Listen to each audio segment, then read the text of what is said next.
టీవీ15 news కి స్వాగతం। శ్రీకాళహస్తి తిరుపతి జిల్లాలో జనవరి 12న స్వామి వివేకానంద జయంతిని పురస్కరించుకుని బీజేపీ రాష్ట్ర కార్యదర్శి కోల ఆనంద్ యువతకు స్ఫూర్తిదాయక పిలుపునిచ్చారు। ఎంపీడీఓ కార్యాలయం వద్ద ఉన్న స్వామి వివేకానంద విగ్రహానికి బీజేపీ శ్రేణులతో కలిసి పూలమాలలు వేసి ఘన నివాళులర్పించారు। ఈ సందర్భంగా కోల ఆనంద్ మాట్లాడుతూ స్వామి వివేకానందుని ఆలోచనలు ఆశయాలు యువతను ముందుకు నడిపిస్తాయన్నారు।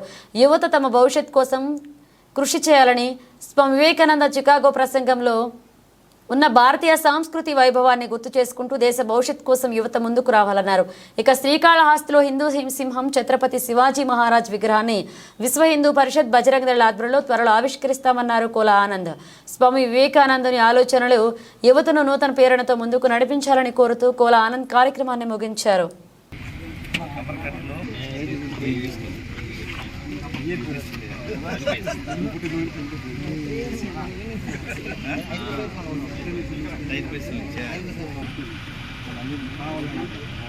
స్వామి వివేకానంద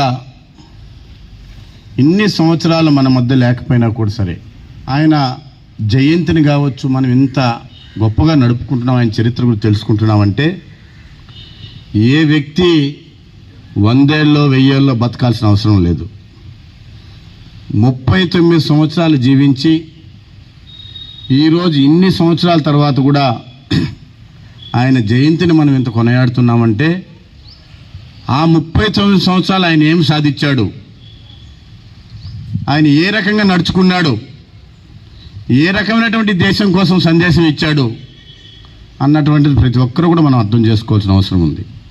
ఆ నరేంద్రనాథ్ దత్త స్వామి వివేకానంద ఆ నరేంద్రుడు ఏదైతే ఈ దేశం కోసం కలలు కన్నాడు, ఏ రకంగా ఈ దేశం ఉండాలి, భారతదేశం గొప్పతనం ప్రపంచ వ్యాప్తి చెందాలి, ప్రపంచంలోనే భారతదేశం అగ్రగామి దేశంగా ఉండాలని ఆయన కళలన్నీ కూడా ఈరోజు ఈ నరేంద్ర దామోదర్ మోడీ గారు కూడా పూర్తిగా ఆయన అడుగుజాడల్లో నడుస్తూ ఒక అవినీతి రహిత భారతదేశంగా ఒక అవినీతి రహిత పార్టీ స్థాపించి భారతీయ జనతా పార్టీని ఈరోజు వారి ఆశయ సాధనాలన్నీ కూడా ఈరోజు మచ్చలేని నాయకుడిగా శ్రీ నరేంద్ర మోడీ గారు ఈరోజు భారతదేశాన్నే కాదు ప్రపంచాన్ని ఏలుతున్నటువంటి పరిస్థితి మనం చూస్తున్నాము।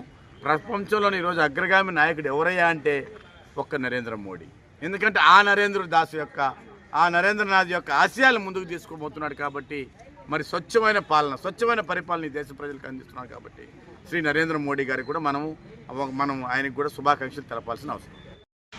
హిందూ సింహం శ్రీ ఛత్రపతి శివాజీ గారి యొక్క విగ్రహాన్ని శ్రీకాళహస్తిలో కూడా ప్రతిష్ఠ చేయాలని చెప్పి ఈరోజు విశ్వ హిందూ పరిషత్ బజరంగ దళ తీర్మానం చేయడం జరిగింది। ఖచ్చితంగా మరి శివాజీ మహారాజ్ గారి యొక్క విగ్రహాన్ని శ్రీకాళహస్తిలో పట్టణంలో పెడుతున్నామని చెప్పి నేను మీడియా ముఖంగా తెలియజేస్తున్నాను।